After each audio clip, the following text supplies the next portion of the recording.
श्री स्वामी समर्थ. नमस्कार मंडळी, मी मीना तुळसकर. आज मी तुम्हाला फ्लावरची भाजी दाखवणार आहे, हिरवी मिरची घालून. चला तर मग बघूया साहित्य.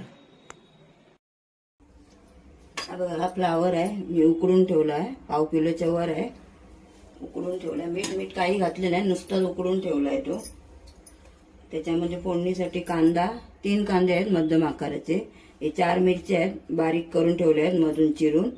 कढीपत्ता फोडणीला, थोडंसं खोबरं, कोथिंबीर आणि फोडणीसाठी तेल, हिंग, मोहरी, हिंग आणि मोहरी आणि हळद, चवीला मीठ आणि थोडी साखर घालायची. ती नंतर मी दाखवेन, घालते मी.